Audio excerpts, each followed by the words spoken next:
PM Express. Welcome. I'm pretty sure you have now become very aware that this country is officially mourning. Flags are flying at half-mast. It was the Chief of Staff, Julius Debrah, who first confirmed what we had long suspected was something very tragic and must have happened in the thick forest somewhere in the Ashanti region, close to Obuasi. This is Julius Debrah at a press briefing at Jubilee House earlier today. Vice President, Professor Nana Jane Opoku-Agyeman, who is with us here, and the government of Ghana. I have the unpleasant duty, sadly, to announce a national tragedy involving the crash of a military helicopter this morning around the Adansi area in Ashanti region. Government regrets to announce the demise of the following persons in the tragic crash. Dr. Edward Kofi Omane-Boamah, Minister for Defense. Alhaji Dr. Ibrahim Murtala Mohammed, MP, Minister for Environment, Science and Technology. Alhaji Muniru Mohammed Lemuna, Acting Deputy National Security Coordinator and former Minister for Food and Agriculture. Dr. Samuel Sapon, Vice Chairman of the National Democratic Congress, and Mr. Samuel Abuaji, a former parliamentary candidate. Squadron Leader Peter Bafemi Anala, Flying Officer Manin Chum Ampedu, and Sergeant Ernest Ado Mensah. The President and government extends our condolences and sympathies to the families of our comrades and the servicemen who died in service to the country. All flags are to fly at half-mast until further notice. Thank you.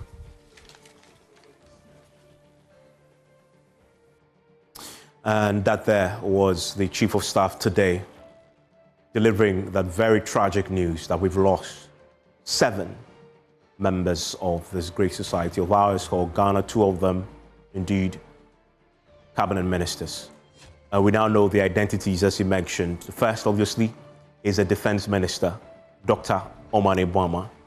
The second, as you mentioned, is Murtala Mohammed. Murtala Mohammed was here just 2 months ago for one of his last major interviews. And we remember him tonight on PM Express with that. This is Murtala Mohammed speaking to me on PM Express just 2 months ago. And he was here to talk about illegal mining. One of the things that indeed had consumed him, but also had consumed Omane-Boamah. In fact, it is the reason why he was traveling today and met his death in that plane crash. He was heading to the launch of one of the initiatives he announced will happen on PM Express. At the time, he did not know when exactly that event will happen, but he was certain that he himself, together with his colleague Omane-Boamah and the Lands and Natural Resources Minister, of course, under the leadership of the President, will somehow find a solution to this most threatening of threats. I'm talking about the illegal mining problem. So today, he got on a helicopter to go to the launch of this anti-galamsey initiative that was being launched. And that helicopter he was flying in, Z9, crashed. This is Murtala Mohammed on PM Express 2 months ago, talking about one of the things that was on his heart that he really wanted to do as a minister. Watch. Well, Evans, good evening, and good evening to our cherished viewers. And Ramadan Mubarak to my fellow Muslim brothers and sisters who are engaged in this month of Ramadan. And let me thank Dr. Kenneth for his warm words of my PhD. It's humbling, you know, when you have such words. And I think that it is encouraging to other young people who want to get engaged in the field of academia for the good of our country. I didn't know whether I should laugh or cry when I was listening to him. You are talking about a government that is just 2 months. You are talking about a government which has just finished constituting its ministers. And then you come and make these conclusive statements as if to say that the government has failed in fighting Galamsey, when we lived with the mess for 8 years, and we didn't see the vigor, the energy with which he's making the kinds of commentary he's making. Erastu's documentary, is he telling me that those equipments were moved in, the infrastructure were built within 1 month? Because mind you, the documentary was aired just within 1 month, so a little over 1 month of the NDC's administration. If there is an infrastructure that aids the engagement in such mess, it was done under the previous administration.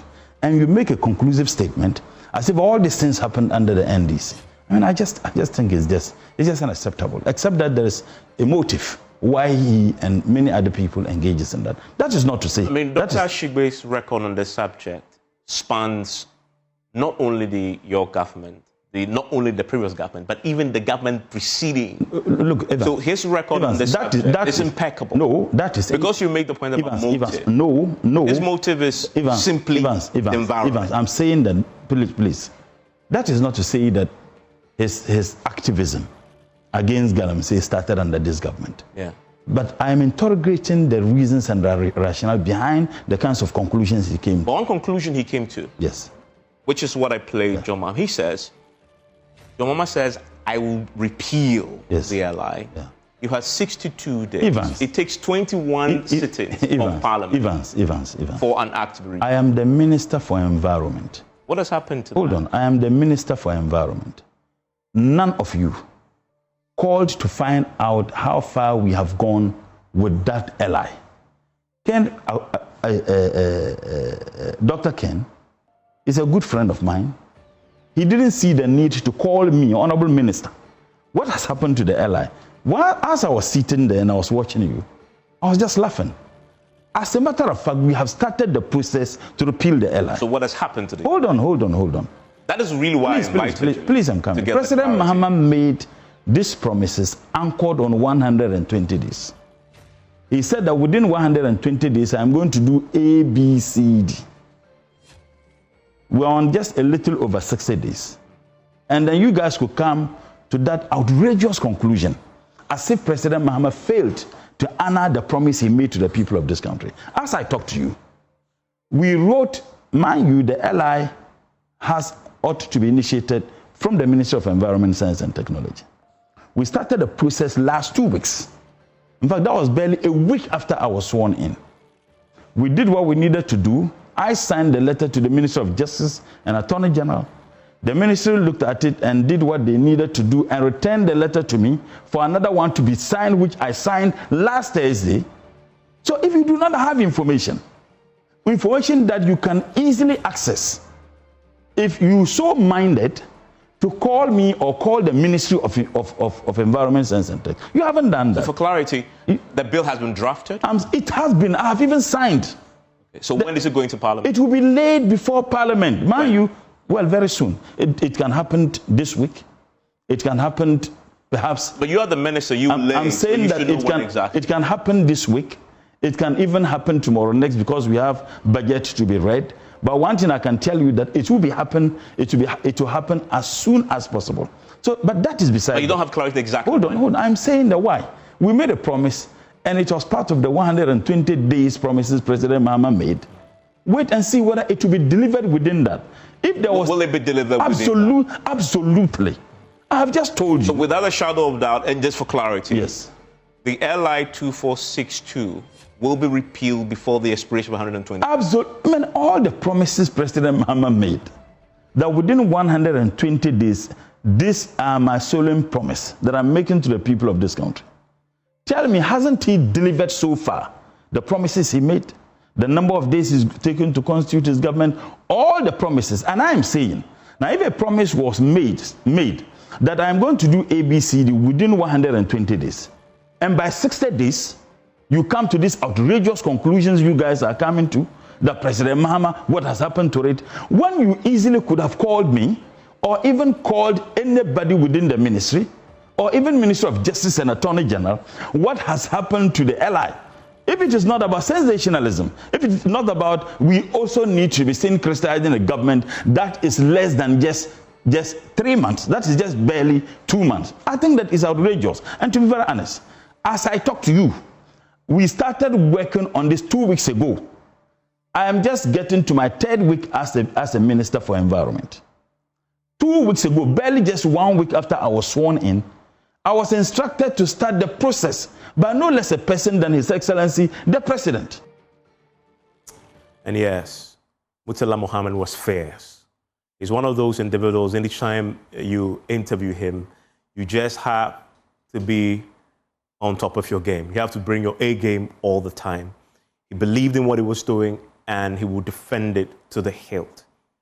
He didn't mean that he was abrasive. He was just assertive, a man who just believed in his cause, believed in what the task the president had given him, and he would defend his government and his work to the hilt, which is exactly what you saw him do in that one of his last major interviews that he granted. This was in March.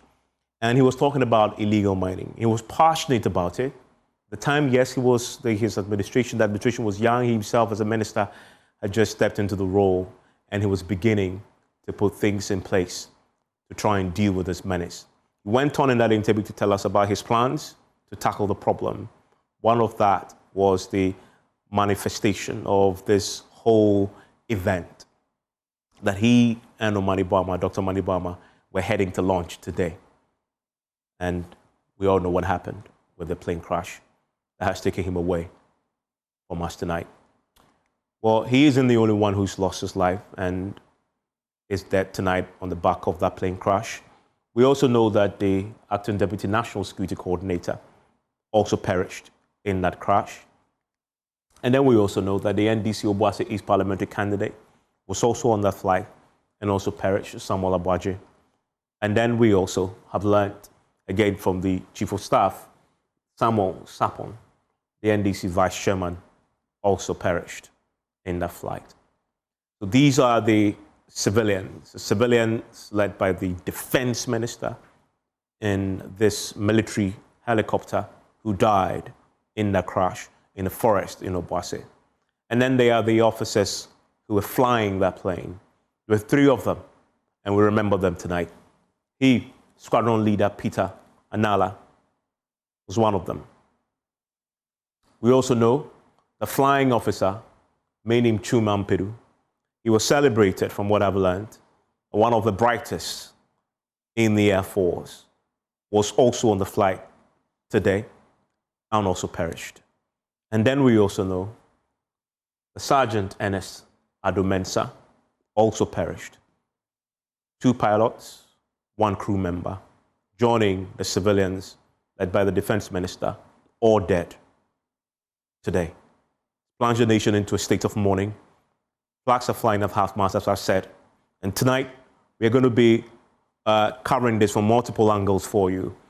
We know tonight that there's supposed to be a brief ceremony at the Air Force Base, and my colleague, Kweku Asante, will be there for us tonight. We'll also be taking you to the Ashanti region. My colleague, Bright Kweku, who has done an excellent job today, bringing us exclusive insight into the forest where this crash happened, will rejoin us to give us the very latest, because he followed the movement, the transportation of the remains with at least 3 ambulances after he had witnessed the extraction of the remains from the forest. He saw it. He spoke to the Deputy Ashanti Regional Security Coordinator, who confirmed that he retrieved all the bodies. And that day in your short, there's the videos that he shared with us whilst he was still in Brofuedu, in the Obuasi area, as they made their way with the remains to Kumasi, from what we believe, and then onwards to Accra. We'll get him to give us the very latest on that. We'll also take you to the northern region. As you know, Murtala Mohammed, who I just played his last interview, is a member of parliament for Tamale Central. And then that is an area where he celebrated. And we know that entire region has been plunged into a state of mourning too. And then we'll go to Kudako. We'll hear what has happened in Omani Bama's own region. And we were there when his mom, Omani Bama's mom, and that is the shot there of the house, Omani Bama's house in the Koforidua in the Eastern region, where a delegation had gone first to, first of all, commiserate, but formally inform the mom. And we'll watch her as she made her way into the vehicle. She was escorted and helped. And she's going to be driven to Accra because, of course, the remains of her son is going to come to Accra. And she must be there to receive it. That's her there, the old woman who will have to bury her son, who passed on in that plane crash, the defense minister, of course. So this, obviously, from the house of Omani Boama, the mother's house in the Eastern region, where Julius Debrah and the rest of the team had been, the chief of staff, to commiserate and to formally inform her. We'll bring you the very latest from there too. Please stay with us as we mourn. It's a country. Rare times do we all come together, but this one has brought everybody together, as we've seen already, from political divide and across the world. The world is mourning with Ghana. And PM Express tonight will try and bring you the very latest. Stay with me after this.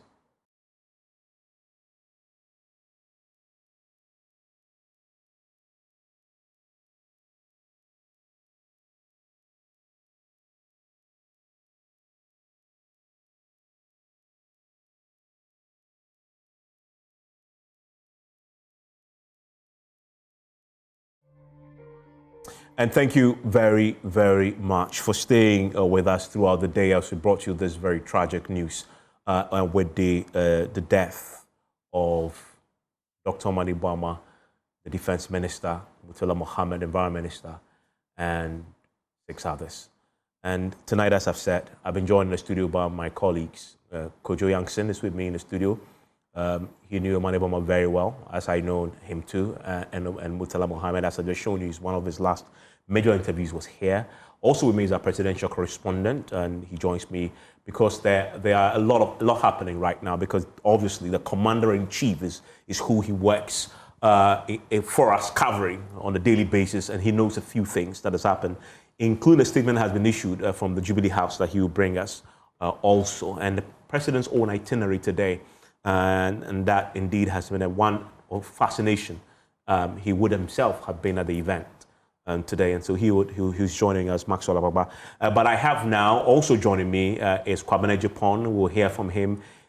We are all right now mourning, and he has a tribute, a powerful one, to the lost souls. Also, will be speaking tonight. That's him there.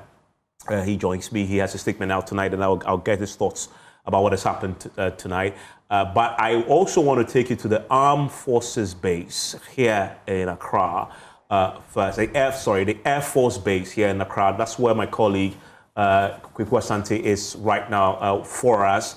And Kweku, and by the way, with Tanko computer, it's also on with us. He I say was or is, and Kojo Youngson is here. To was or is, because Omani Boama is gone. Tanko was, I'm struggling to use was. The deputy director of elections with the NDC and IT, they had worked closely and fought this battle over the elections to win it. I'm using was because Omani Boama is no more tonight. We'll hear from him. They work very closely. But let's go to the Air Force Base where my colleague Kweku Asante. Kweku, what's happening there? Evans, any moment from now, we expect that a flight will touch down from Kumasi that will be carrying 8 bodies of the persons who were aboard that helicopter that tragically crashed in the Ashanti region, just in that community around Adansi in the Ashanti region. That helicopter, a flight will be coming in carrying those bodies. If you see behind me, the Ghana Armed Forces really getting themselves ready to receive the bodies of the persons involved in this very tragic incident that has plunged the entirety of the country into mourning. And so behind me, the Ghana Armed Forces getting ready to receive the bodies. It will be a very brief ceremony. There are 8 tables that are packed right behind me that will receive the perhaps coffins. We don't have that detail yet, but that will carry the bodies of all these persons that we tragically lost in the Ashanti region. And the earlier indication we got was that flights will perhaps land here at the Air Force Base at 21:30 GMT. That hasn't happened yet. And any moment from now, we expect that will happen. The very high-ranking military officials who are currently here at the Air Force Base, ready to receive the bodies of these distinguished Ghanaians who tragically passed on in that very unfortunate crash in the Ashanti region this morning. A couple of things are going to happen, and we're going to get a briefing in terms of what exactly they are going to do when they receive these bodies. We know that there are Muslims involved who perhaps will be buried very soon, and so all of that details we'll get to know. Early on, we had gotten an indication that the funeral of the Muslims involved, Alhaji Murtala Ibrahim Mohammed, as well as Alhaji Lemuna, would have been held tomorrow.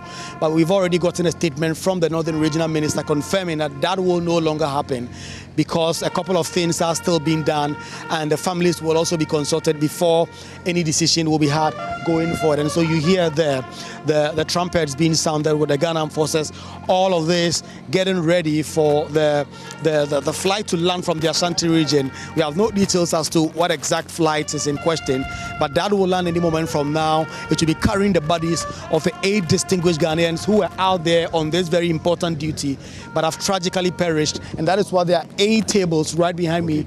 All of that be carrying a single body from these very distinguished people again who have tragically lost their lives. And so when that happened, there will be a very brief ceremony here. In fact, since I've been here, I've heard a couple of things regarding the clergy and the Islamic leaders who will be here to receive the bodies. There will be a short passage, or a rite of passage of a sort will be held right here before the hearses that you see, also 8 of them, all of them carrying the bodies of these persons. Then it will be taken away from the Air Force Base. Just when we entered, we saw also a convoy of very high-ranking government and military officials making their way into the Air Force Base. And so we are yet to confirm which exact government officials will be leading this very solemn proceedings here at the Air Force Base to receive the bodies. Perhaps will there be senior officials from the Jubilee House, and will the Chief of Defence Staff himself be here? All those details are sketchy. We do not have confirmation of that. But any moment from now, we are going to get the details. We are going to get confirmation of some of those details. But what we expect here, Evans Mensah, is that a flight will land right in the next few minutes from the Ashanti regional capital of Kumasi, carrying the bodies of Dr. Eduardo Maneboma, the Defence Minister, Dr. Murtala Mohammed, the Minister for Environment, Science and Technology, Alhaji Lemuna, the Deputy National Security Coordinator, the Deputy NADMO Coordinator also, as well as the crew who were aboard this helicopter that tragically crashed in the Ashanti region. And that is what we are waiting for here, Evan. Our lives will be on. We are getting wall-to-wall coverage in terms of what exactly is going to happen, and we expect that, like I said, any moment from now, that flight will land carrying the bodies. They'll be put on these tables, and the hearses are all available, ready to transport them to the specific locations that have already been designated at this point, Evans. Kweku, thank you very much for doing this. As we can see there behind you, the military is preparing for this to happen.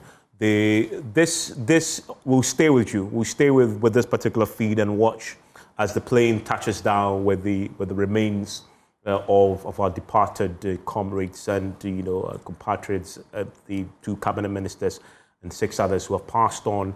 We'll stay with that feed, and Kweku will join us with the very latest. Please stay with us, because that brief ceremony will happen at the Air Force Base. It is the Defense Minister who's there tonight, and you can imagine that the military would definitely need to receive that body with full military style, as we become accustomed to. So please stay with me on that. I want to go to the Northern region very briefly, where my colleague Martina Idris is standing by quickly, because that's where we know Murtala Mohammed's constituency, Tamale Central, is, and throughout the day, people have been thronging to his home. The regional minister has been there, and it's just been a very difficult day for the people there. Martina, what more do we know tonight as far as the preparations for Murtala's burial under Islamic custom is concerned? Now, we were told earlier on that the body will be buried tomorrow. But as we speak now, the regional minister has issued a statement saying that there are some other things that need to be done, like a DNA test to tell whose body is which before we can move ahead with the next. The burial will not take place. Like you said, when you go to now, the entire place is thrown into state of mourning. Okay. Apologies there with the terrible connection to Martina. But Martina just confirmed that originally had been scheduled, the funeral had been scheduled, the burial tomorrow. But we also had confirmation today exclusively here on JoyNews from the Deputy Ashanti Regional Security Coordinator who was in the forest with our reporter retrieving the remains, that they have to conduct DNA testing on the remains so they can identify which remain belongs to who, and that then determines which remains to bury at what time. So that's something that must happen. I believe we have Martina back. Martina, yes, we're telling us about the change in the original plan and the minister issuing a statement. Exactly. So the minister has issued a statement. He says that the burial will not take place. I went further to say that when you ride through the constituency, it's normally a very busy in the central business district. But today, riding through that same area, you notice that it literally was like a ghost town. Most people were in their rooms either watching television to get the latest, or they were probably, the whole streets were virtually empty. We were at the Klukuli School, a very popular place in the area where the late minister had just given them an AstroTurf. We spoke to the young men who were on that bed, and they tell us that he will be remembered for the beautiful things that he's done in the area, especially the AstroTurf. They said that it offers them the opportunity to come out and have fun. They talked of boreholes he's constructed in the area. They also talked of schools he's built, among other development that he's brought to the area. Now, one thing that he will be remembered for, we are told he's taking care of some students in school, especially at the university. We are told that he's taking care of some medical students. So he's not just taking care of his own, but he's taking care of others who are less fortunate and can't afford. And so it's not going to be a blow to the immediate family or the region, but some individuals who are also beneficiaries of him. Martina, thank you very much. Martina Bugri there, reporting live from the northern region. I want to bring in right now my two guests who are joining me via Zoom tonight. I have Dr. Rashid Tanko, computer, who is the Deputy Director of Elections and IT with the NDC, and his boss, Dr. Mani Bama, the Defense Minister, is the one who perished in the crash today. Tanko Rashid, my condolences. Thank you, Evans.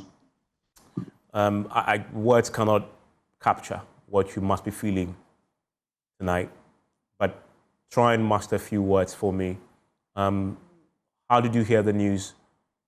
And tell us a few more about Dr. Mani Bama. You work with him very closely. Well, Evans, today is one of the darkest moments in my life. Is today, actually, because this is somebody I work closely with. I've learned a lot from him. Just this morning, we had a chat and over this in Akotia elections and the strategy to adopt. Just this morning, I mean, that was around 7:45, and it's so beautiful because he's the brain behind all that we are doing. That's one thing people don't know. He's a master strategist when it comes to matters of elections and administration. He's a brilliant person, damn brilliant in that field. So when you hear us talk plenty on TV, on go and then make sure that everything gets on well, it is from Omani Boma. So we had a nice, beautiful chat this morning, and then he gave us what to do.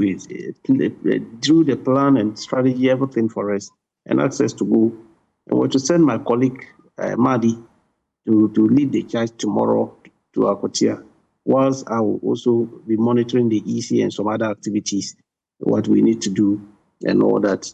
Only around, I think it was around 11 when a security officer called to inform me that this is what has happened. I said, what? I just fell down in my office. I didn't know what was happening. So 2-3 minutes blackout. And they can say, what do you mean? And so the phone was still ringing, talking. The man was still on it. So my aide had to pick it and then they had to bring me up. And then I had to leave the place. And Evans, it's a terrible thing. I remember the last time I had this kind of experience was in 1988. I've never experienced this again. I've seen a lot of deaths and all that. But today, this one hit us. It hit us hard. Yeah. It hit us hard. Yeah. Seriously. It has. My condolences. And something you said that struck me. He was hands-on all the time as a defense minister, but also very hands-on, still managing his affairs with the party as far as his role as the director of elections is concerned. And many thought, well, he has been consumed by his ministerial position and maybe he may not have time anymore for the party. But from everything else you're saying, this is somebody who was versatile, was committed to his position as a defense minister. He was actually flying to go and conduct an official business as a defense minister. But in the morning, he was devoting time to deal with his fundamental job as a director of elections. How fascinating and committed individual he was. Yeah, that is it. In fact, look, let me tell you, this Blakuma, nothing that we went and won. He was a master strategist behind it. He drew all the plan for us and all that. And you hardly see him in the forefront. But trust me, when you hear computer talking plaintain and all that, it's from Omani Guama. I mean, the man was down to earth and he understood human feelings when it comes to matters of this nature. And we're yet to see a character like that, maybe yet to be born. Indeed. It's a devastating thing to the, it's a huge loss to the state, not to NDC, but to the state, because what he was doing at the defense ministry, I'm sure the soldiers will even testify for a short stay in the ministry, what he has done so far is terrible. Indeed. Kwabena Japan is with me, and Kwabena, I've seen your statement today. This hit you very hard. Yeah, I mean, it's shocking. It's, state official gets up in the morning, leaves the house, and you're going to work, and the next thing the family will hear is this. It's truly saddening, and especially if I look at their ages, they're pretty young. I know them, most of them, personally, because we've been in the same space for some time. And it's, in fact, since 1 o'clock that I got it, I've not been myself, so I've been stuck in my room. One, because I feel a sense of attachment to what happened, because having traveled with the Ghana Air Force for the last 14 months, especially all around the country in these helicopters and transport planes, it's hard. They have such a remarkable safety record. So for us to lose 8 souls like that, it's really sobering, and to cut such young lives short. I'm still really shivering. It's been a very difficult day. It's been a very difficult day. It has been. What's your fondest memories of those you knew who perished? Mutala was a very active person. Yeah. Had a few meetings with him. I think 1 or 2 stations, and thrown a few jabs at me. I thrown a few jabs at him as well. Omani, much younger. I mean, I met him a long time ago. He was part of the previous administration. He was involved in the politics, and especially because of elections. I know him very well. Brilliant chap. It's sad to lose people all of them. it's really sad. Samuel Sapon, if the information I'm getting is right, is somebody also I knew personally, former Ashanti regional minister. So it's when you lose people like that, the young lives cut short. It's very humbling. It shows that life is fleeting and we have to enjoy our companies whilst we are alive. And it brings us back to earth as human beings and the dangers of being a public servant. Sometimes we don't look at that side of it, and to pay this price, the ultimate price, just working for your country and being a public servant, I can feel the feeling of the family, especially, so we were traveling so much with the aircraft that you can see on your pictures now and the others. So I just shudder to think what might have happened. Such a sad day. It's difficult for you to comprehend. That sense of closeness, being with them, knowing these brilliant Ghana Air Force staff and these pilots and how they risk their lives to serve the country. And then the political officers and the senior officers, ministers, 2 current ministers, 2 former ministers. And this is really tragic. It's a dark day for Ghana politics. Yeah. And you're watching on your screens right now is the Air Force base and the Ghana Air Force plane just touching down with the remains of the 8 who perished in the crash. There's going to be a very brief ceremony. We're going to stay with you through that. My colleague Kweku Asante is on the ground for us, and we're going to watch all this unfold tonight as the Ghana Armed Forces lay out the red carpet for the leader, the defense minister who perished in a military helicopter. So please stay with us. And Tanko Rashid, just a final words to you. Give us your fondest memory of your boss. You worked with him very closely. You were in the trenches just before the 2024 elections. You won together. I'm pretty sure you had some very dark moments, and you sort of sailed through that. What's your single most memorable time, I guess, that you can recall on the day when we mourned him?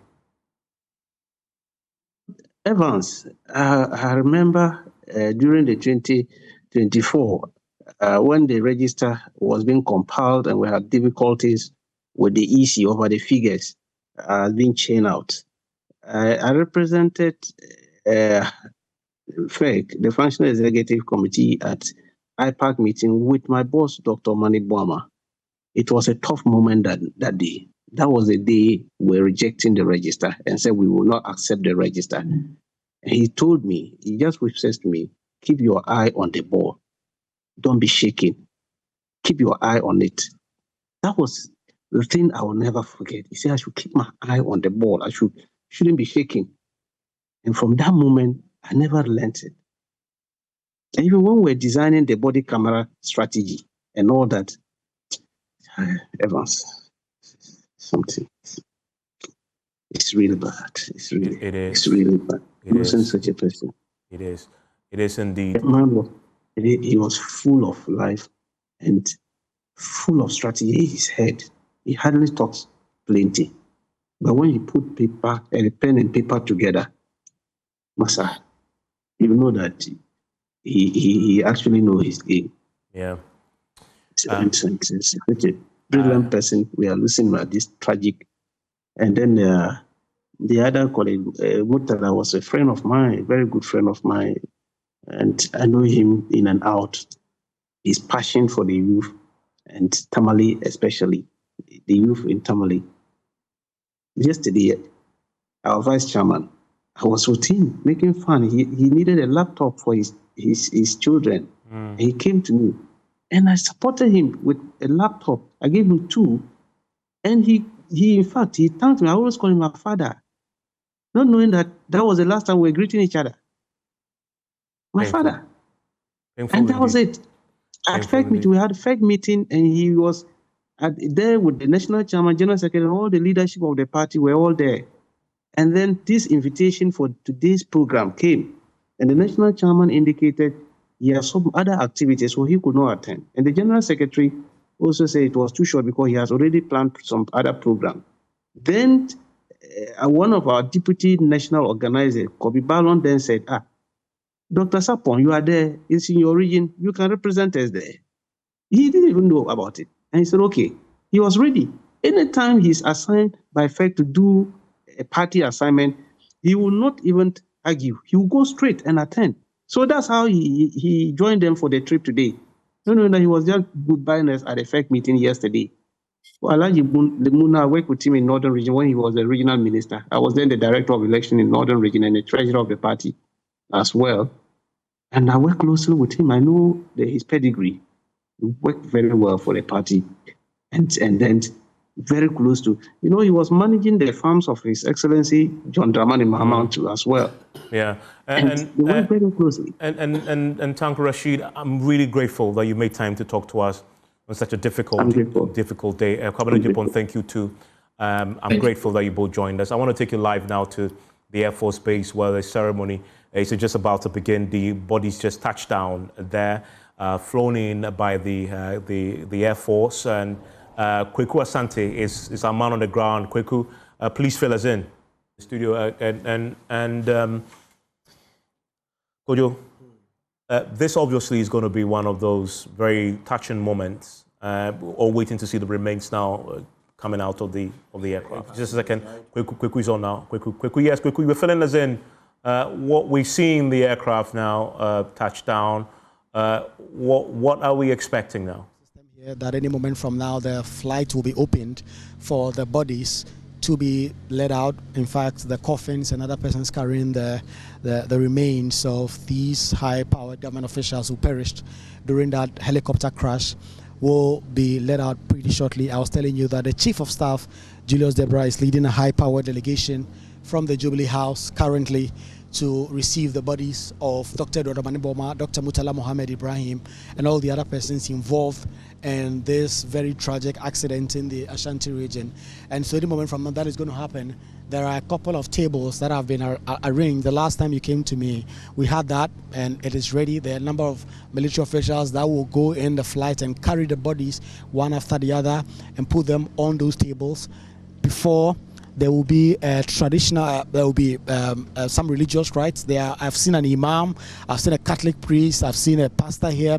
They are all here ready to actually pray on the deceased persons before they are led into the hearses that have all packed here, before they will be taken perhaps to a hospital. We do not have an understanding which hospital or which morgue.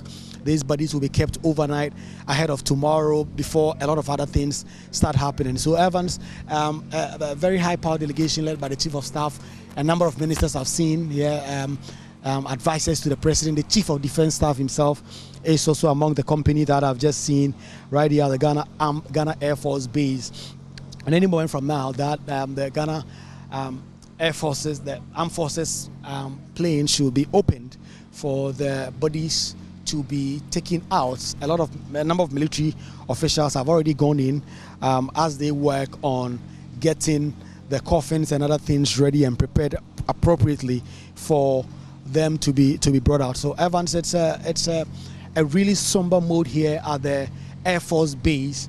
And a while ago when the flight landed, there were a couple of conversations among the very senior government officials who have all made their way here to receive the body, including Haruna Idrisu.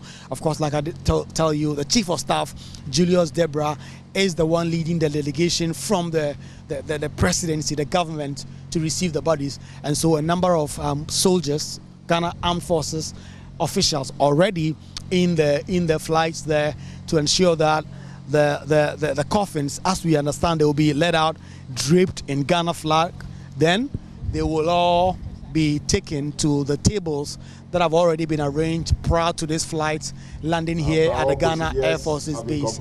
And so they will be led also back into the hearses before they'll be taken in. And so that is the situation here. Any moment from now, the flight will be opened for the bodies of these distinguished Ghanaians and Armed Forces members who perished in this helicopter crash will be taken out pretty shortly. There are some announcements in the sound system. Let me take you there as they announce and explain what is going to happen. Everything is set.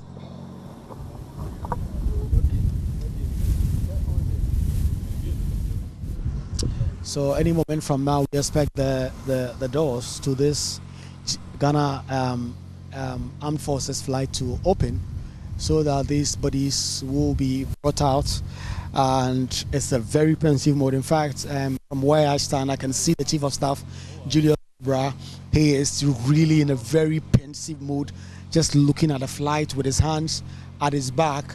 The ministers also here, a lot of them looking on the floor, Harun Idris, so I can just see him doing his usual mannerism and his gestures.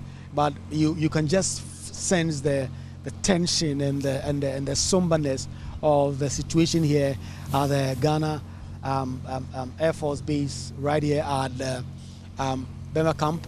Inside, you can also see from just there the airport is there. And so any moment from now, this door will swing open, and then the Ghana Armed Forces, the soldiers who are here, will go in there and carry the body, the remains of Dr. Edward Omane-Boamah and all the other persons that tragically lost their life in this accident in the Ashanti region out. They'll be put on those tables. I would like to request that all those with mobile phones cease or do not carry out any recording on mobile phones. Remember, you are in a security zone and all activities here are restricted. There should be no recording on mobile phones.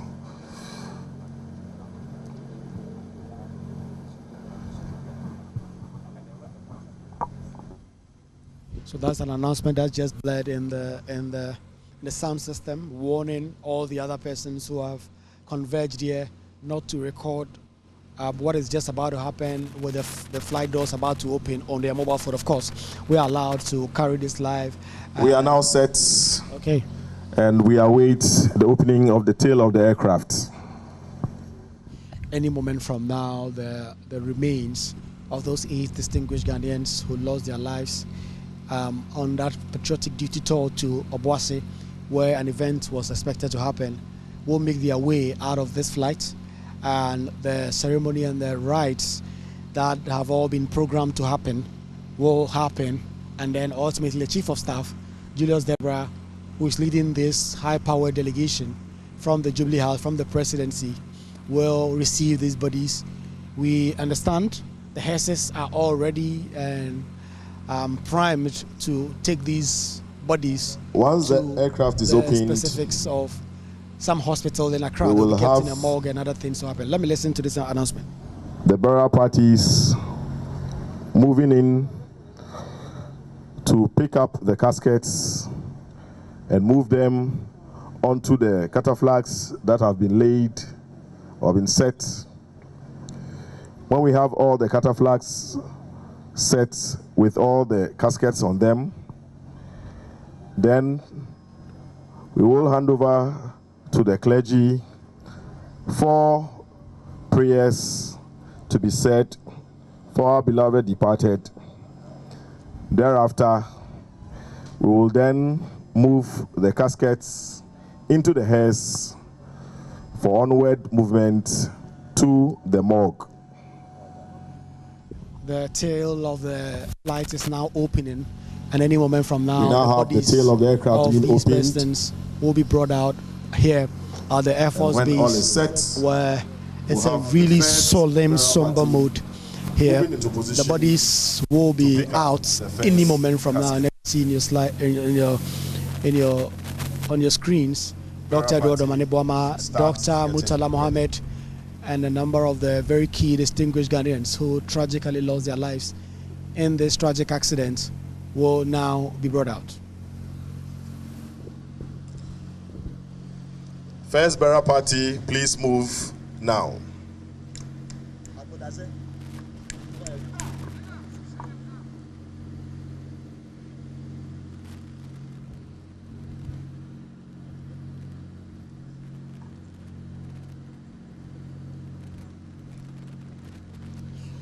The first casket has just been seen at the tail of the flag. First burial party is now marching in Ghana, and the Ghana flag, red, gold, green.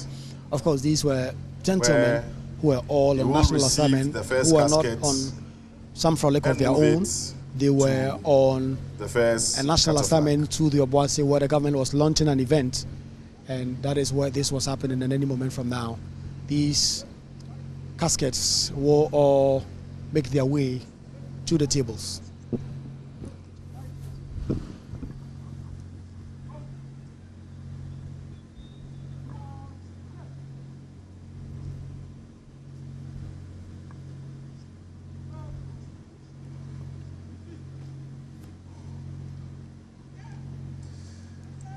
When the casket is moving towards the cataflag and it passes in front of you, I'll request that all military personnel will pay the appropriate compliments as they pass by to the cataflag.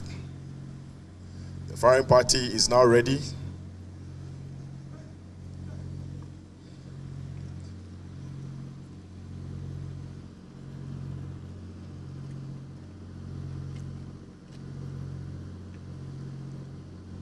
Firing party.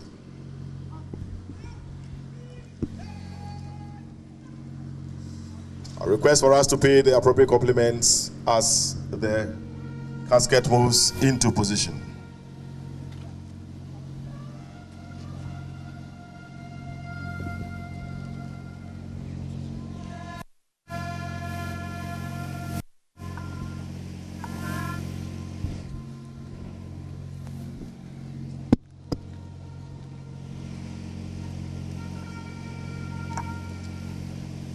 Second cataflag will now commence movement to the aircraft. Second bearer party will now commence movement to the aircraft. Very, very sad. Very, very sad. Very sad.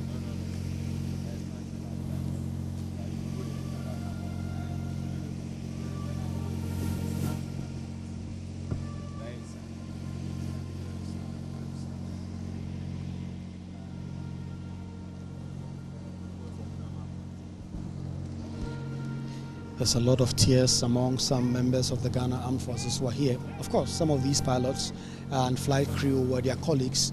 They operated together from this Air Force base every day, operating and performing their responsibilities as members of the Ghana Armed Forces. And today, some of their colleagues went out there this morning and have not returned. A very tragic accident. And so just in front of me, I see two members of the Ghana Armed Forces in an embrace, really in tears about this very tragic accident that has claimed the life of 8 people, 5 government officials and 3 members of the Ghana Armed Forces and the crew that were carrying them to this national assignment and duty tour of the Ashanti region. Casket has been received by the second bearer party, and they will be now moving to the second cataflag.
The third bearer party is now moving to the aircraft to receive the third casket.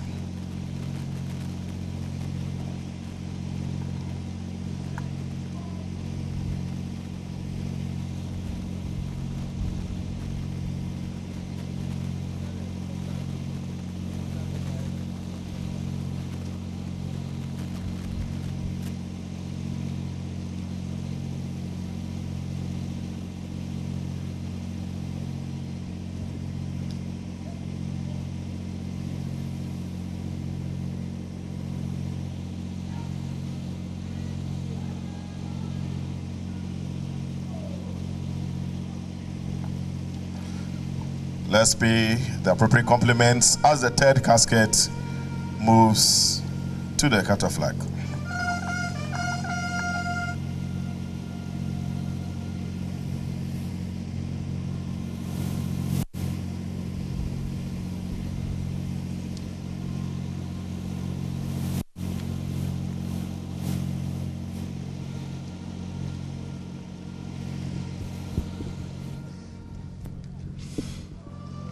All 8 caskets will make their way to the catafalque as you hear the announcement on the PA system, and 3 of them are currently out of the flight.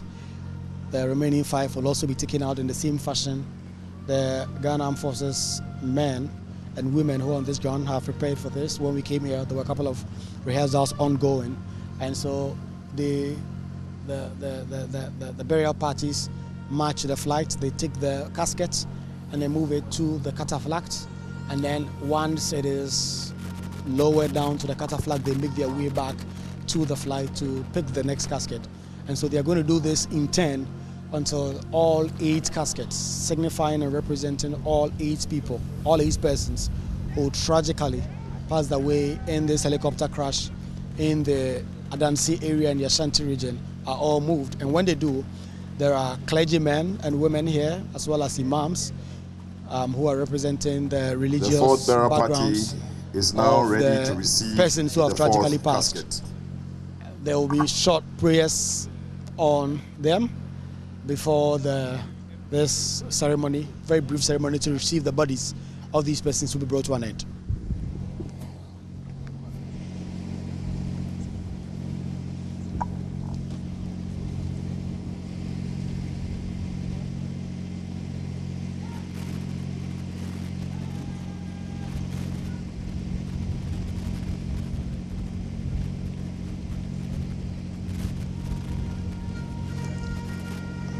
And the fourth casket is now being moved to be placed on the fourth catafalque.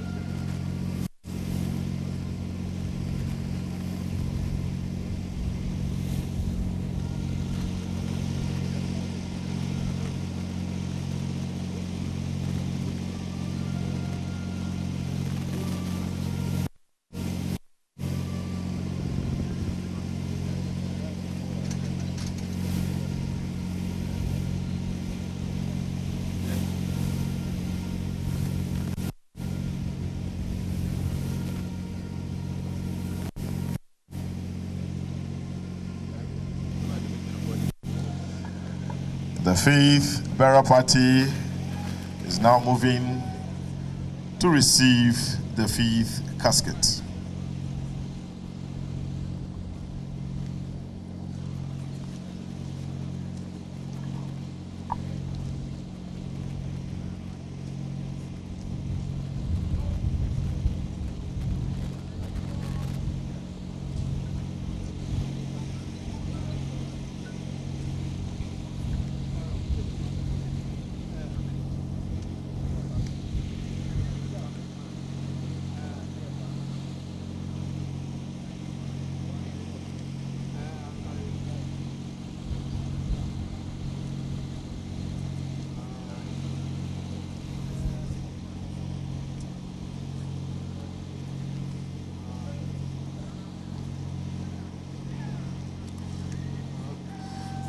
Let's pay the appropriate compliments as the fifth casket is moved to the fifth catafalque.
We now have the Sixth Bearer Party moving to receive the Sixth casket.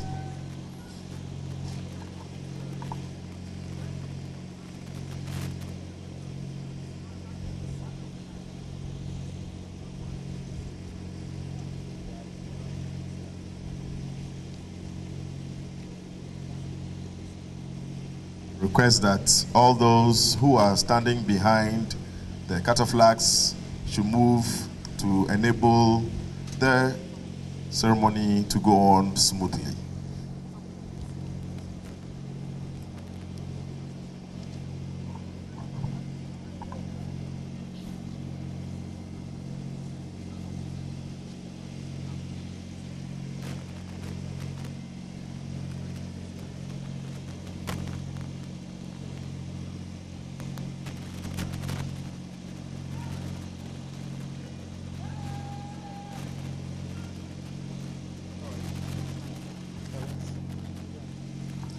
The seventh bearer party, or the sixth bearer party, is now moving with the casket to the sixth cataflag.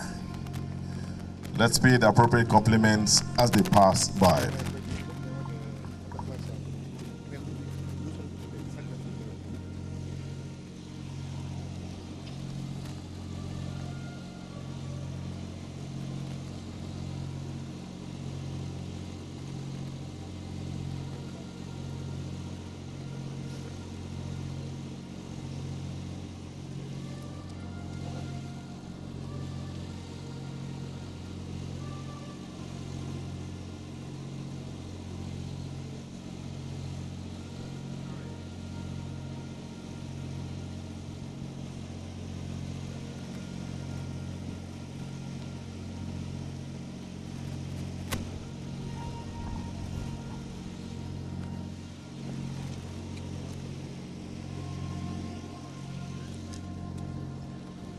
We now have the seventh bearer party moving to the tail of the aircraft for the seventh caskets.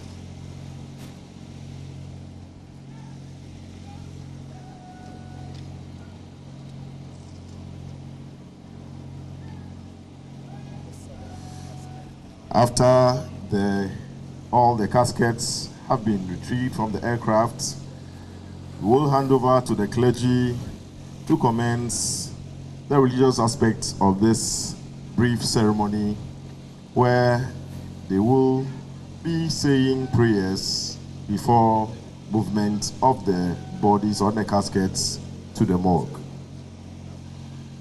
We are all aware of today's unfortunate incident.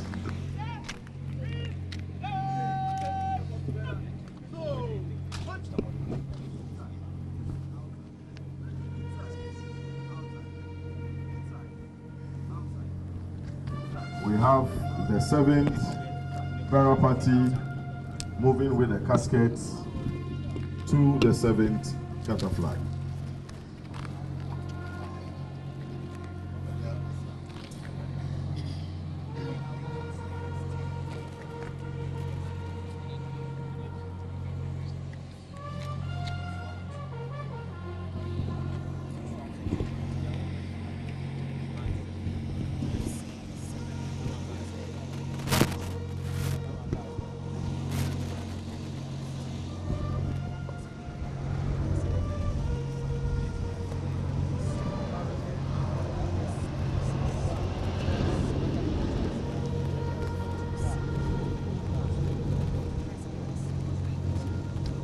The eighth bearer party is now moving to also pick up the eighth and final casket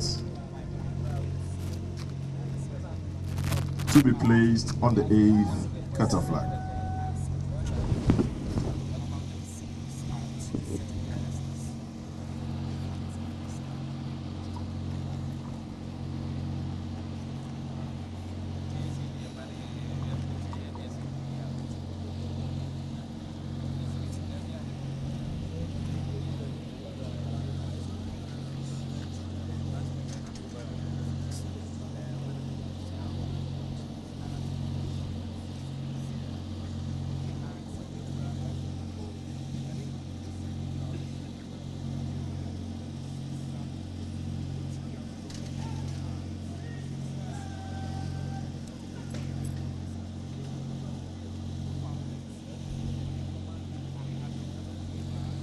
we now have the 8th and last casket being moved from the aircraft to the 8th cataflag. So all 8 persons whose bodies have been brought from the Ashanti region have all now been taken out of the flight. Let's and pay the appropriate taken to the compliments as the casket passes by. The next order of business will be for this ceremony to be handed over to the clergy, the religious leaders who are here to take the ceremony to the next level. We understand there will be brief prayers that will be said on the bodies of these 8 persons, and then the bodies in these caskets will all then be taken into the hearse, and then they will all be driven to a morgue.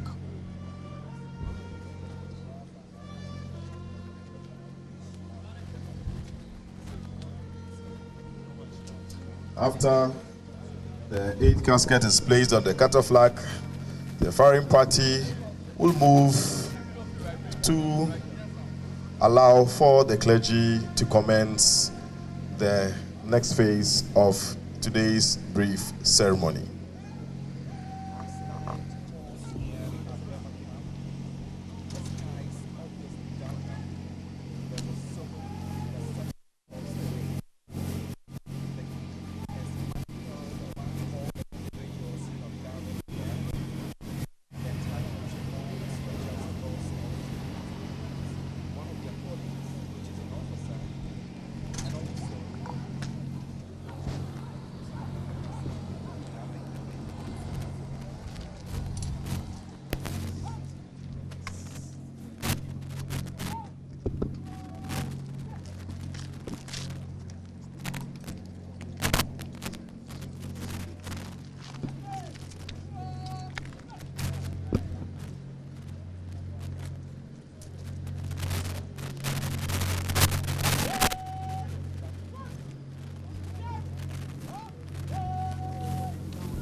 At this juncture, we have gotten to the phase where I'll be handing over to the clergy.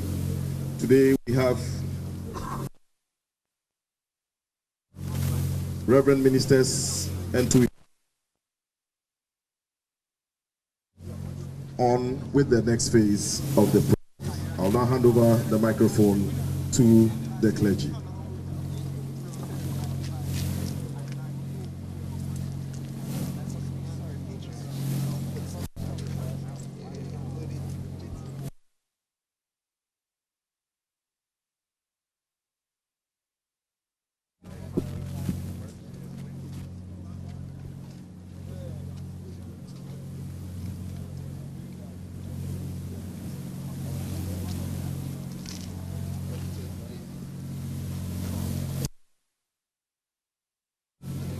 Indeed, we are from Allah, and to Him is وَإِنَّا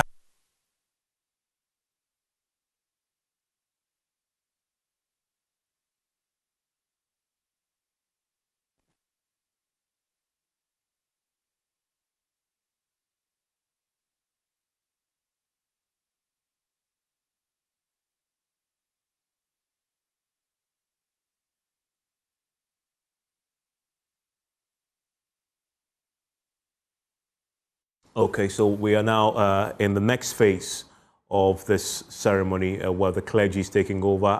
From what I see, we're going to have the Muslim brief prayers, and then we'll have the Christian prayers also. Could you even watching this unfold? Okay, we can go back now live, yes. to pardon them, to make the heaven their final abode. اللهم اغفر لجميع موتى المسلمين الذين شهدوا لك بالوحدانية ولنبيك بالرسالة وماتوا على ذلك. اللهم اغفر لهم وارحمهم واعفهم واعف عنهم واكرم نزلهم ووسع مدخلهم ونكهم من الذنوب والخطايا كما ينقى الثوب الابيض من الدنس. اللهم إن كانوا محسنين فزد في إحسانهم وإن كانوا مسيئين فتجاوز عن سيئاتهم. وصلى الله على سيدنا محمد وعلى آله وصحبه وسلم. بسم الله الرحمن الرحيم. إن لله ما أخذ وله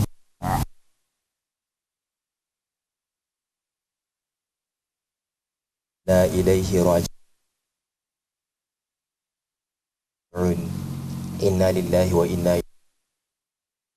واغفر لعبادك المسلمين وعافهم واعف عنهم ووسع مدخلهم واغسلهم بالماء والثلج والبرد ونقهم من الذنوب والخطايا كما ينقى الثوب الأبيض من الدنس وأدخلهم الجنة مع الأبرار الصالحين.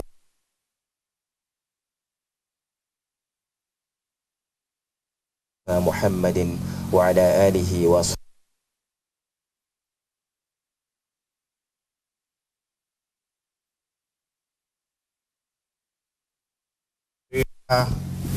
That rest eternal you grant, whose mortal remains we have received.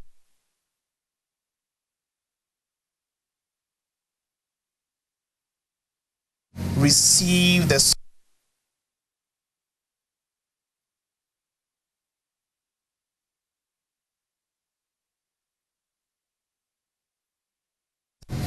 Father, grant comfort to a grieving nation. Grant comfort to grieving families. Grant comfort to grieving friends. Help us to lift our eyes unto you, our help and our redeemer. In Jesus Christ our Lord. Let's continue praying in the name of God the Father, God the Son, and God the Holy Spirit. Our help is in the name of the Lord, who made the heavens and the earth. Gracious and merciful God,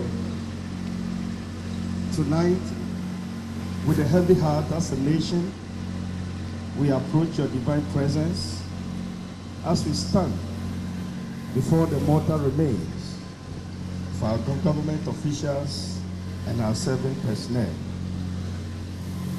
We thank you for, Lord, in our sorrow today, we have indeed been overwhelmed by the tragic death and loss of our dear ones.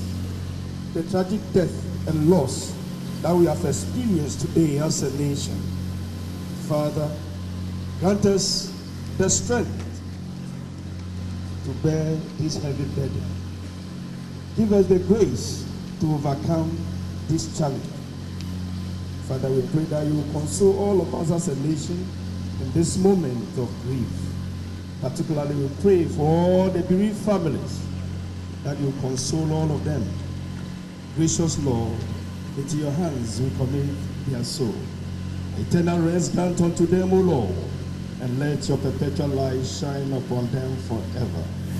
We ask this through Jesus Christ, our Lord. Amen.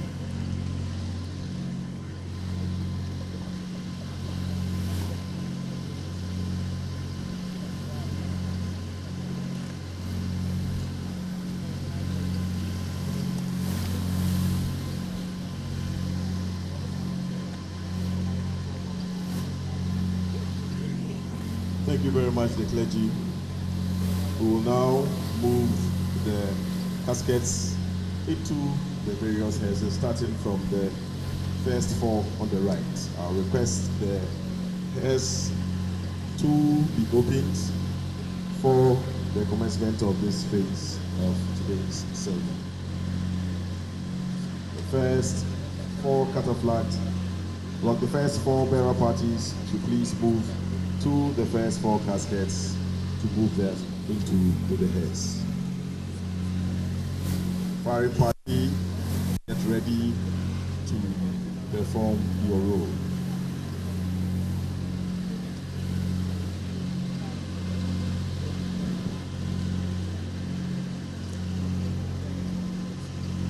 Fire party.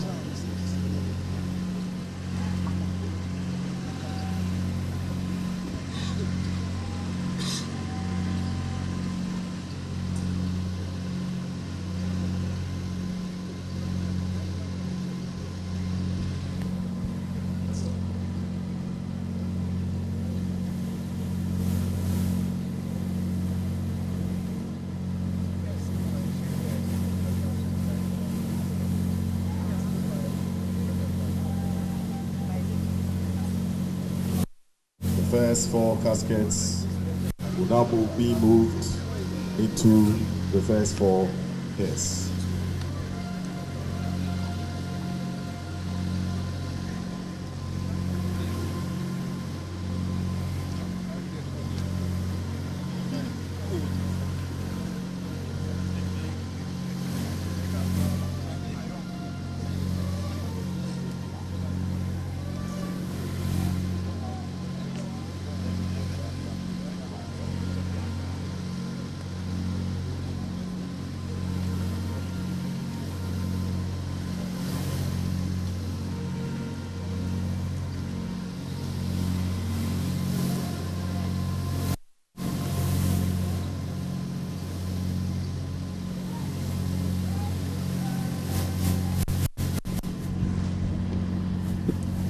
The bodies of the 8 persons are now being moved to the hearses, and then the party will make their way from here to a hospital morgue. We do not know which morgue that will be, but that is where they will be until they are ready for burial.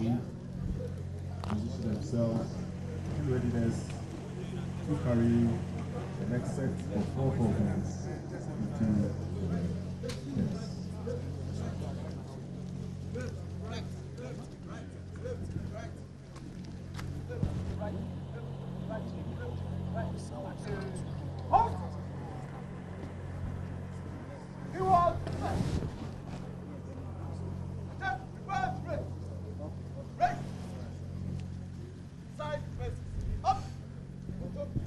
The 8 bodies are all now making their way to the ambulances, and then the hearses, I should say hearse, not an ambulance, and then it will be taken to a morgue ahead of burial, especially for the Muslim staff involved. We do not expect that we'll hear from the Chief of Staff and the high-powered delegation that have come in here to receive the bodies of these persons. And I can tell you, it is a very somber mood here at the Air Force Base here in Accra, where Julius Debrah, the Chief of Staff to the President, has led a very high-powered and very powerful delegation from government to receive the bodies of the 5 government officials and 3 members of the security services who had accompanied the guests when they were on their way to the Ashanti region, Obuasi to be specific, for an event that was happening. And the bodies have now been received. There was a very, very brief ceremony here. I'm not sure I can call it a ceremony. It was an event, really, where religious leaders, both Christian and Muslims, did say very brief prayers. And then the bodies have now been moved to hearses. And the hearses will now move and leave this place to a morgue. Dr. Edward Kofi Omanebwama, the Minister for Defense, his body has now arrived here in Accra and been moved to the hearse. Alhaji Dr. Ibrahim Murtala Mohammed, MP for Tamale Central, his body has also arrived. He was the Minister for Environment, Science and Technology, also in the hearse. Alhaji Muniru Mohammed, the Acting Deputy National Security Coordinator and former Minister for Food and Agri, his body has now also been moved. Dr. Samuel Sapon, the Vice Chairman of the NDC, his body has also now been moved to the hearse. Samuel Abuaje, former parliamentary candidate of the Obuasi, one of the Obuasi constituencies, and the current Deputy Admiral Director General, his body has also been moved to the hearse. And then the crew that took them to this journey of no return, including Squadron Leader Peter Bafemi Anala, his body has also been moved into the hearse.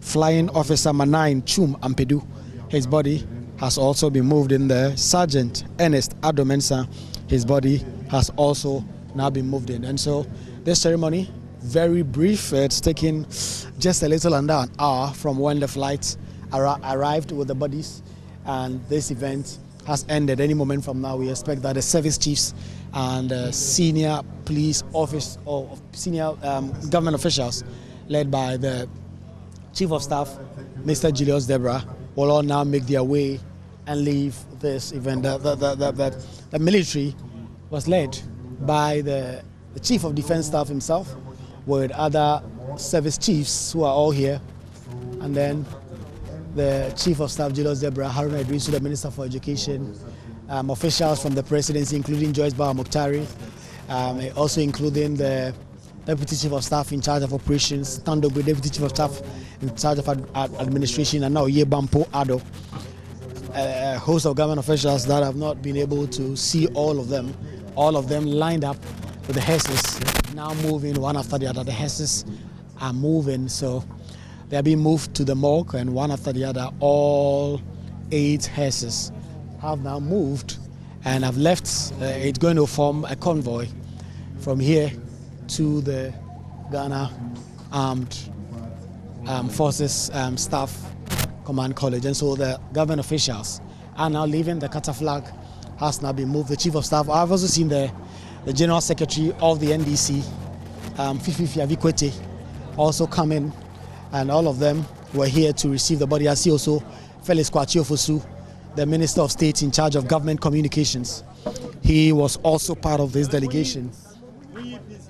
So all of these government officials are now making their way. I also see the Deputy Minister for Lands and Natural Resources, Deputy Minister for Communications, the NLA Director General is here, the very important people who came here to receive the bodies of these 8 people that I've just mentioned their name are all now leaving the Air Force Base where the bodies have been received, and a convoy of hearses have just left this venue to the morgue where these bodies are going to be kept up until it is time for burial. Like I was telling you earlier on, there was an indication that tomorrow the Muslims in this, 2 of them, Alhaji Muniru and Alhaji Murtala Muhammad, would have been buried tomorrow, but there was another press release from the Northern Regional Minister confirming that that event will no longer happen because there was still a lot of consultation to be done with the family and very important people in government to come to some conclusion on that. And then once that is done, the burial will take place. And for now, the Chief of Staff, Julius Debrah, is leading the high-power delegation that came here for the bodies of these 8 Ghanaians who have tragically lost their lives whilst they were on their way to Obuasi. Have now been received. The hearses have now moved. The Land Cruisers and the vehicles belonging to these political actors will now make their way to take them, and then ultimately the vehicles will all leave. This ceremony has come to an end, and the bodies of the persons involved have all now been claimed, and we expect that by tomorrow we'll get some confirmation and some understanding on when exactly the burial will be for the Muslims involved. And as you know, when it comes to Muslim burials, it does not take a lot of time. It concludes for these persons to be sent back to their creator. And alive here from the Ghana Air Force Base, where senior government officials led by the Chief of Staff, Julius Debrah, as well as very high-ranking officials of the Ghana Armed Forces, led by the Chief of Defense Staff himself, have all come and received the bodies of the 8 persons who perished when they were on their way to Obuasi for an event.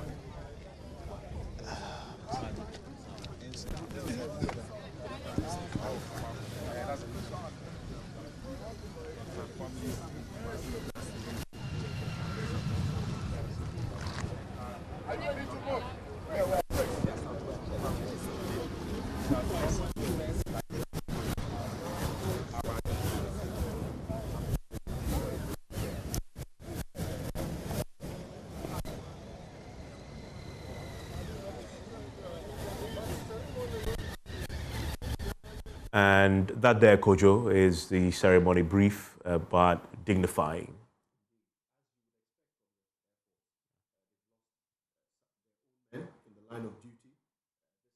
In their aircraft, they were responsible for transporting these VIPs.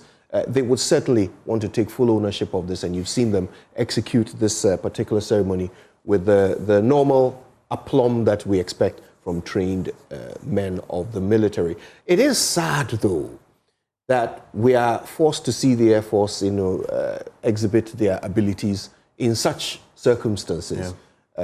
So tragic. But also we saw the dignity with which they brought out these 6 bodies, placed them neatly on those platforms for the government officials to come and take responsibility for them. We saw how the clergy played their role in that ceremony smoothly, swiftly, but this is only the beginning. As we know, we are yet to determine through DNA and other processes exactly who is who, following the nature of the inferno from which these bodies were extracted. And we saw those images of the bodies being transported down the hill through the forest back to civilization. It was not a sight that any member of the families of these 8 people will like to have as their last memory of their loved one, bundled in a sack atop the head of a cocoa farmer. That is not how anybody wants to remember their loved one. But these are the realities of the circumstances that have led us to this ceremony tonight at the Air Force Base, where finally these 6 individuals, following this tragedy, have been brought back to Accra. And Maxwell, you've been at the presidency all day. We reported the president himself was supposed to be at this event. There's a lot that has happened. What was the last time you saw Mani Buama? The last time I saw Mani Buama was just yesterday at the African Health Sovereignty Summit that happened at the Kempinski Hotel. He was seated very close to the Minister of Government Communications, and I saw them occasionally were having conversations. In fact, he interacted with some of my colleagues in the lobby at the Kempinski Hotel during one of the breaks sessions. So that was a final interaction that a lot of the guys from the presidential press corps, had with him. But on the 21st July, he took his stand at the presidency for the government accountability, series. And after that session, he had great interaction. Actually 2 weeks ago, I remember. Yeah, 2 weeks ago, he was at the presidency, and a lot of people are actually devastated. A lot of members of the presidential press corps are devastated because usually after his event, he would have conversations with them. Many describe him as compassionate, strong-willed, respectful human being, and that is the feeling that you get when you interact, even with the guards, the security personnel who are providing guard duties at the presidency. Every 3 months, there's actually a quarterly change of guard ceremony that happens at the presidency every 3 months. And the last change of guard ceremony that happened was on the 7th of July. And Dr. Mani Buama himself was there. In fact, if you go online, you'd find the pictures, there. So a lot of the security personnel who are providing guard duties at the presidency have interfaced with him. And today at the presidency, you could actually hear a pin drop. You could cut the grief in the air with a knife. You find 2 people just standing, How is the president, though? So we didn't see the president today at the presidency per his schedule. The first event happened at the Kempinski Hotel. That was at 10 o'clock a.m. And it was a national vaccine summit forum, that happened in the morning. Yeah, this morning at 10 a.m. But we had a clash of programs because at 11 a.m. also, there was a government accountability. So this was 10 a.m. And the Ghana Armed Forces statement says the helicopter took off at 9:12. Yes. So 9:12 a.m. Yeah. This morning. So that's this around it was just around 45 minutes later. Yeah, but per his schedule, he was going to be at that event at the Kempinski Hotel at 10 o'clock. And then at 2 p.m., he'll be at the event in the Central Region.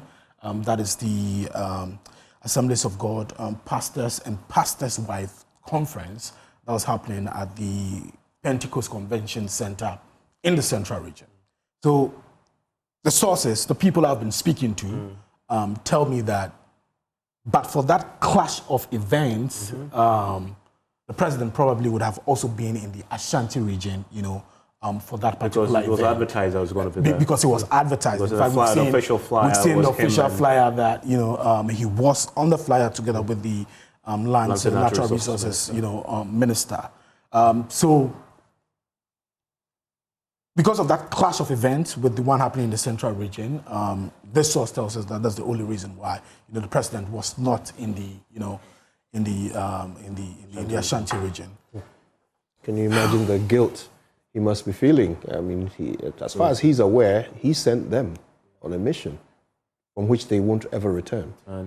He can't be in a good state of mind. Indeed, also knowing, and quickly we know this, how close, especially Mani Bama is to the president. It's very close buddy. Even at the time when people were, in the previous elections, were saying that Mani Bama had done all manner of some allegations against him and what he had done and done. The president stood clearly, was very loyal. The loyalty went both ways. Yeah, he'll be very, very devastated. Yeah, he's a personable individual.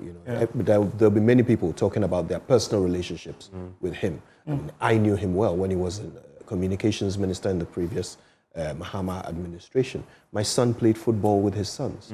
We sat and talked for hours. His wife, Rita, lovely lady. This family is going to be devastated, as will the families of the other seven. All of them. Let's get a quick word from Professor Ainin. Also joining us for a quick word is the chair of the Defense and Interior Committee. And to him first I go.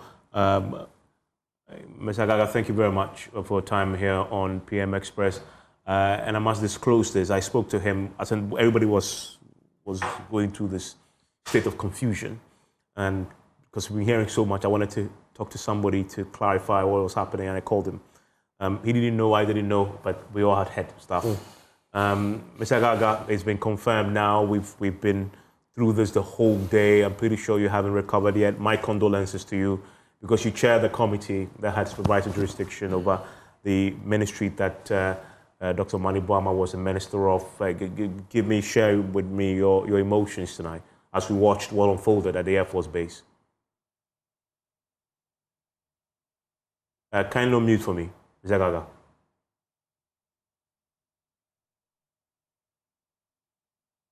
Okay, I want to bring in right now hello, Mr. Gaga, can you hear me? Yes, Evans? Yes, I can hear you now. Are you there? I can, yes. Thank you. Yes. Okay, yes, Evans, good evening. And I must say that I'm very distraught at this stage. And with a heavy heart, I want to extend my deepest condolence to the family of Dr. Mani Bama. And all of us were all mourning the circumstances surrounding the deaths of Murtala Mohammed, my good friend, Alhaji Muniru, who was one time regional minister in my home region, the Upper East region, a very close friend of mine, Dr. Sapong, and all those who lost their lives. I should say, may their souls rest in peace.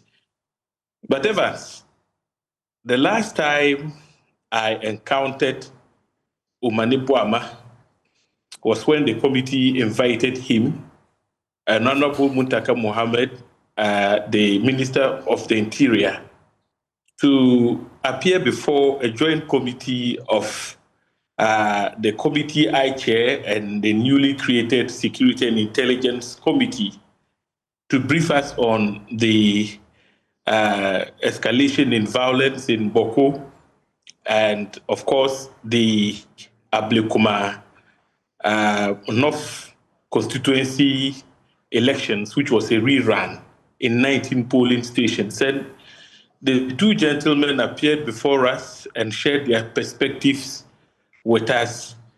On that occasion, Dr. Mani Bama and Honorable Muntaka were both in white attire,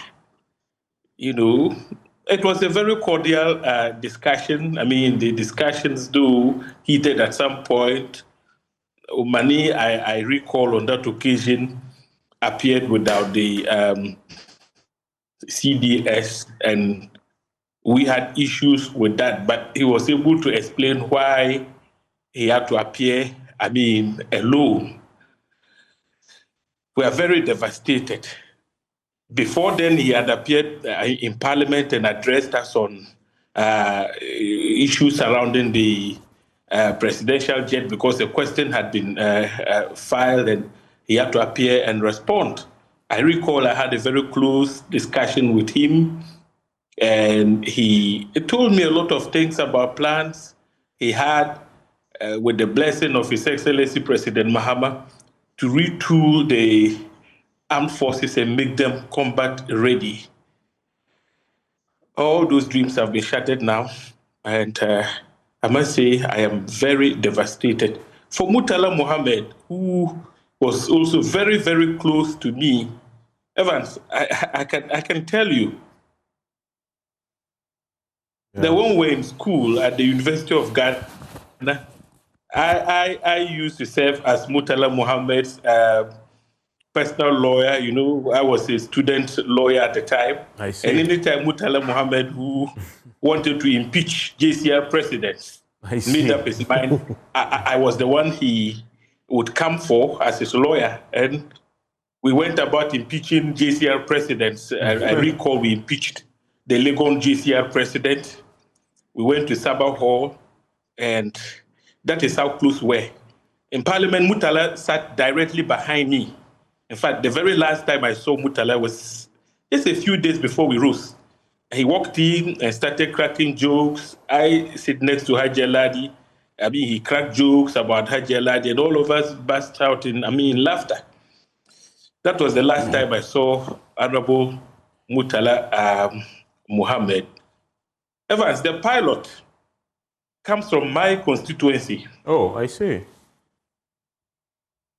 So you can imagine how devastated I am. All the gentlemen who lost their lives in one way or the other are related to me. But on behalf of the Committee for Defense and Interior, I want to express my profound, condolence to the families of Dr. Omanimbuama Murtala and Alaji Muniru, Dr. Sapong, all those who lost their lives. We share in their pain.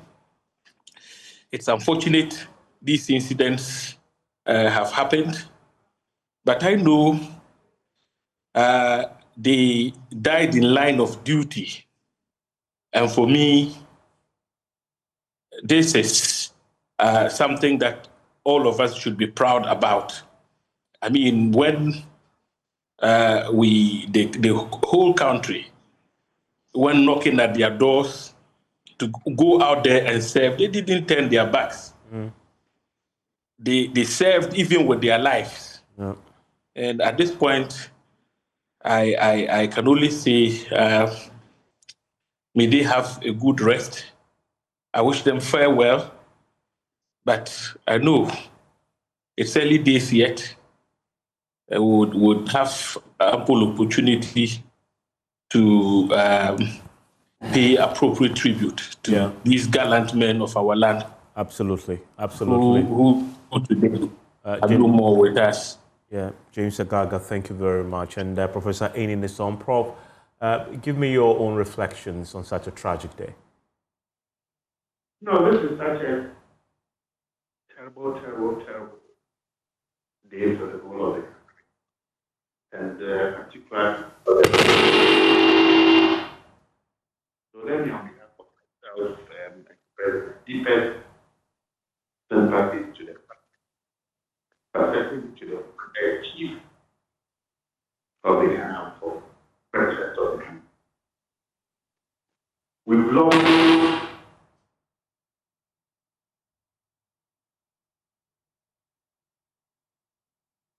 to an expensive business. That is the nature of buying.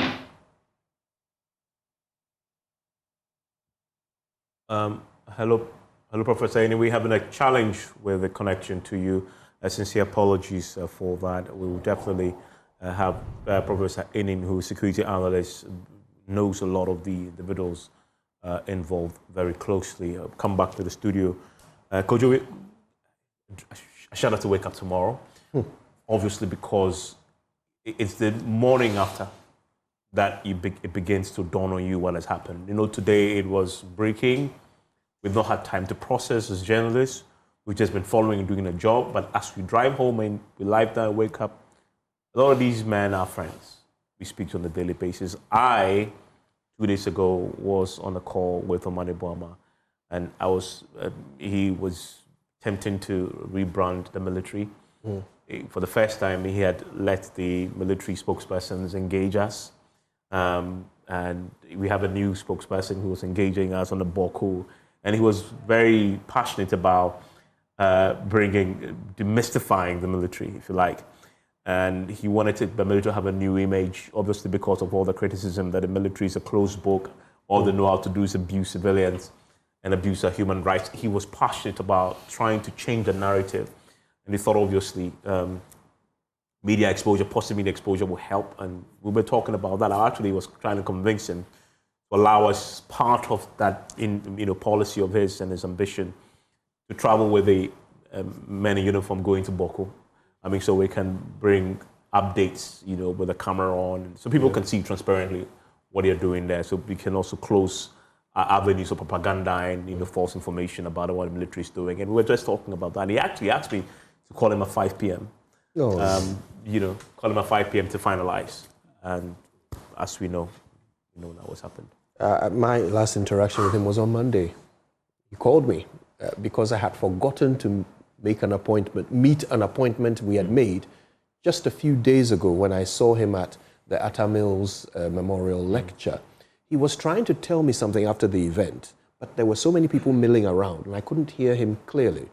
So he asked me to call him and come see him in his office. And I forgot. So on Monday, he called me and admonished me for not turning up and explained that he had several appointments throughout the week, including some travel. But he wanted me to call him on Friday to see if he was free, and then I could come in and see him. That was the last time I spoke to him. There will be many people across the country with stories like this about Dr. Omane Boama and, of course, yes. It's just going to be like that tomorrow. But I'll tell you what else is going to happen tomorrow, Evans. We'll finally start asking the hard questions. We have to. At this point, we're all shell-shocked. It's been a tough day. But in the back of our minds, little things are niggling. Like, how can an Air Force aircraft crash and the first people to the scene are civilian cocoa farmers who traveled 2 hours through the bush to reach them and quench some of the fire with mud? How?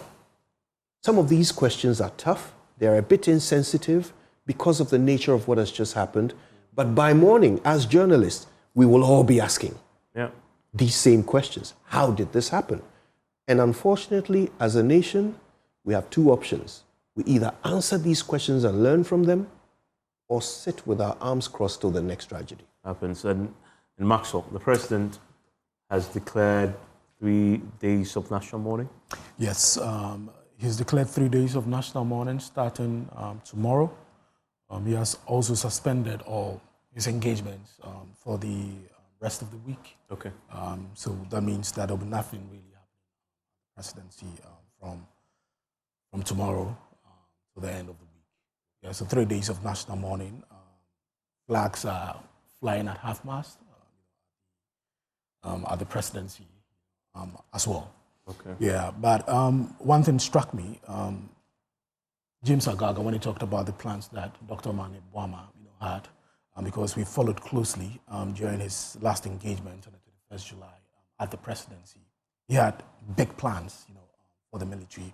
He talked about expansion of the military, modernizing the military, and also bringing civilians closer, to the military. He talked about closing that 17,000 housing, accommodation deficit within the military. He talked about some of the challenges that he inherited, like the 3.7 billion cedis debt. He talked about how they've managed, to fix that, and there were more challenges that they were fixing.